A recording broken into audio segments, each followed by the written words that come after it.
Looking to take your YouTube channel to the next level with an editing upgrade? In today's video, we're talking about how to hire a YouTube video editor so you can take your brand and your videos to the next level.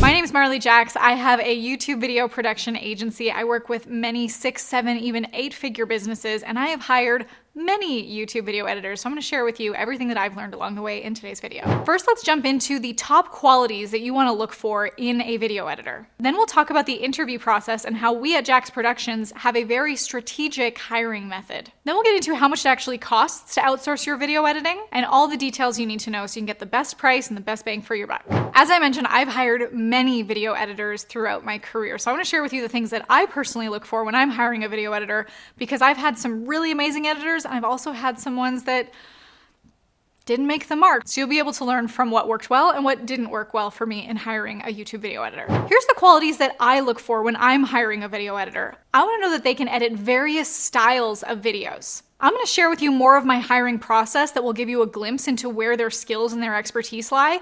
But for part of it, I want to see their portfolio. What kinds of videos have they edited? Have they done lots of YouTube videos before? Do they match the kind of style that I want to create? Have they done lots of commercials or movies? Or where have they used their skills before that can give us an idea of where they can succeed working for you? Another quality that's so important to me is to know that they can adhere to our brand, our style, our vision, and our messaging. Of course, with me having a video marketing agency, my editors are working on various styles of videos all the time. So I want to see, and I'm going to test them to see how they can adapt to different brands, different styles. For me, my company is working with multiple clients at a time, so I want to know that I can trust my editors to be able to adapt as they go from one client project to another. Now, you might not have multiple clients to work with, but I still want to know that they have the creativity and they have the ability to adapt depending on maybe the messaging of your video. Maybe one video needs to be more upbeat and exciting and happy, optimistic, and one video might need to be more stern, more serious, more emotionally engaging. You want to know that your editor can adapt to either style.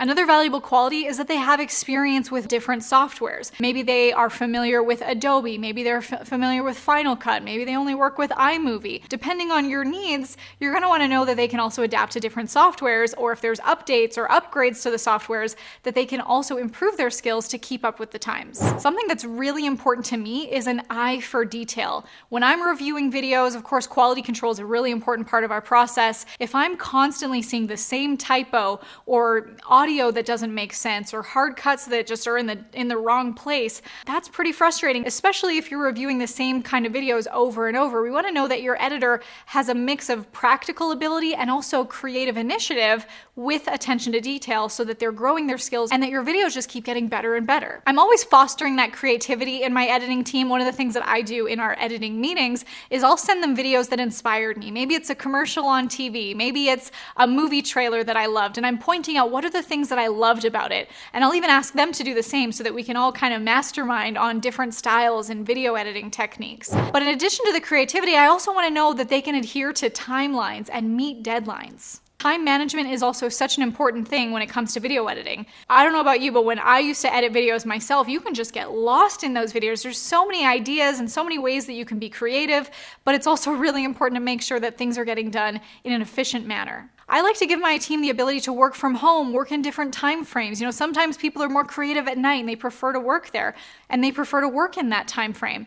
But it still is so important that they're never missing a deadline, that our quality control is up to par, and that I or the clients are always happy with the product of the work. Can you think of any qualities that I might have missed or things that you're looking for? I'd love to hear it. We can all help each other out, because if there's something I missed, I'm sure I'd love to add it to my list. Please comment below. Let me know what other qualities you might be looking for in a video editor. Let me tell you about the hiring process that we at Jaxx Productions use. This is a very strategic and intentional hiring process because we want to make sure that if we're bringing someone onto our team, that it's a good cultural fit, that they're going to fit in with all the members of the team, that they're motivating, that they're a great part of the team, that we have A players working with A players, and that hopefully they're going to last with us for a long time.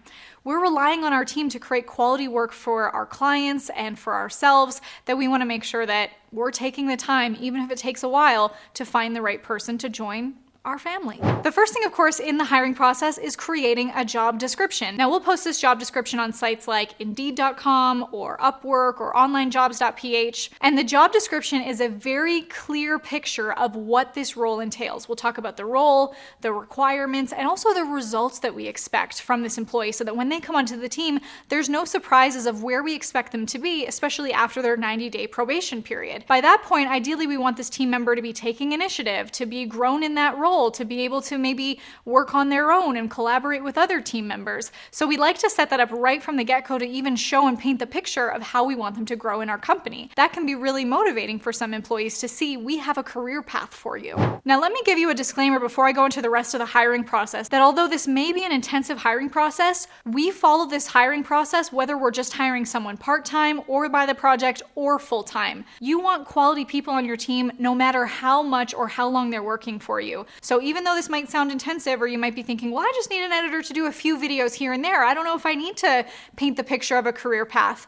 You still want to show them what it would be like to work with you and maybe some other things that they can look forward to being part of your team. In our job description, instead of asking them to just respond with their resume, we actually include a link to a questionnaire where they can also upload their resume. Now, we include a link to a questionnaire instead of just looking at resumes because if I can get more information up front, that's going to cut down the hiring process and give us a clearer picture of who this person is and what they can bring to our team. In that questionnaire, I'm going to ask them questions that I might have asked them in a first interview. So see how this is going to cut down the process a little bit. I don't have to call every individual person that applies. I might ask them questions in that questionnaire like, tell me about your previous experience. Why are you excited to work for our company? What do you know about our company? That's a really interesting question too, to ask them what they already know. And this can also be a great way for you to know who's a good fit or who can be eliminated here. We've had some really interesting answers to that question. We've had people who have clearly not done their research, don't know anything about our company, and in that case,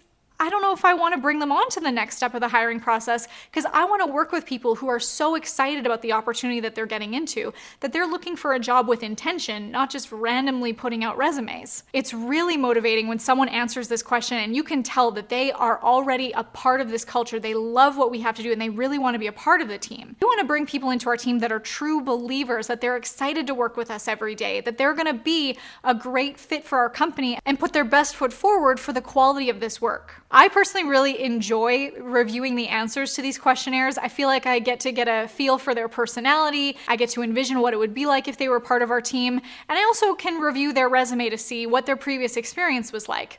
And although I am putting more weight into their answers on their questionnaire, it is really important for me to see their resume to see what companies have they worked for before? How long did they work for those companies?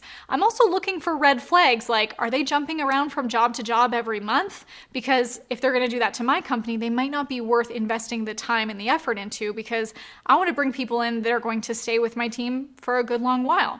After reviewing these questionnaires, it's very clear to see which people aren't a great fit based on their answers or their resume, and which ones we'd like to move forward to the next stage of the hiring process. At this stage, we invite them to get on a Zoom call with us so we can meet them virtually, face-to-face. In this call, we'll ask more questions to get a feel for their personality and also see what it's like to communicate with them. We've also had people at this stage who were really great written in their questionnaire, but when it came to meeting them face-to-face, the communication wasn't the same as what we had read. We've had people that came on that had a hard time speaking, and if this is a role where if we need to be communicating with them, it's important to us that we can have good communication. We've also had people that could get on a call with us and didn't make eye contact and would get really distracted, or people that were just late or no-showed to that meeting.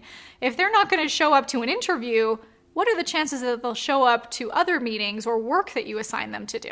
If all goes well up to that point, this is where we ask them to do a little bit of a test assignment. We give them a little project to complete that's going to give us a glimpse into the quality of their work. Now, this is a really important step that I urge you to not miss, even though it might seem like maybe an inconvenience to ask them to do this work. It's really important for you to see what's the quality of their work like. Will they adhere to deadlines? Will they follow instructions? Will they ask for more details? Will they use their creativity?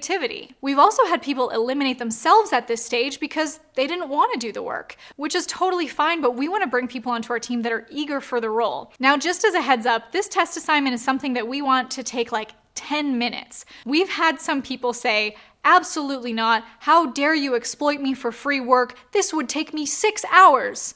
And we kindly respond, thank you so much for letting us know. In our experience, this has taken our editors 10 or 15 minutes. If that would take you 6 hours, that certainly shows us that you're not a good fit for us. If they complete the test assignment, if everything goes well, we'll bring them on for a second interview where they'll also meet with another member of our team so we can meet them in a bigger setting. Maybe we'll talk about more of the details, the logistics, the financials of working with us. And if that goes well, we bring them on for one more paid test assignment where we give them a bigger project that will give both of us a really good glimpse of what their work would be like when they're on our team. Ideally, at this point, you want to have a few candidates that you have a hard time choosing between. If you've gotten this far in the hiring process and the people that are in front of you have really impressed you, you're likely to have a really great candidate on your hands to bring onto your team. So at this point, you should have your candidate, you can hire them, you can give them a job offer, but this is usually where the next question I get about hiring a video editor for your YouTube channel is, how much does it cost to hire a video editor? What should I be paying them? And that all depends on the amount of work that you have. Are you hiring them part-time, project, full-time? I'll tell you that for me, when I first started hiring video editors and I wasn't ready to make the jump and the big investment in hiring them full-time because I didn't know if I had enough full-time work, what I did is I would hire them by the project. I knew how many videos I needed edited. I knew that they were all about the same length and the same amount of work. And I said, hey, what if I pay you this set amount per video? And then that way I knew if I was going to be making a certain amount of revenue from the project, it was easy for me to allocate those funds towards the video editor that would be helping me to work on the project. So depending on the amount of work that you have, you can decide for yourself if you want to hire them by the project, part-time, or full-time. I personally prefer paying them by the project because I think that incentivizes both of us. Even though I have many video editors that work for me full-time, instead of paying them a full-time wage, I still pay them by the project because they're incentivized to get more videos edited, and then I get a great quality of work done with speed. So it's a win-win for both of us. I'll share with you a little bit of my personal experience in hiring video editors, but before I do, make sure you hit that subscribe button. I'm putting out videos like this every single week, teaching you how to grow your YouTube channel and be able to make money from your YouTube videos. Personally, all of the video editors on my team are outsourced, and they're all over the world in different time zones. We've found them through websites like Upwork, onlinejobs.ph, and they've really become like part of our family.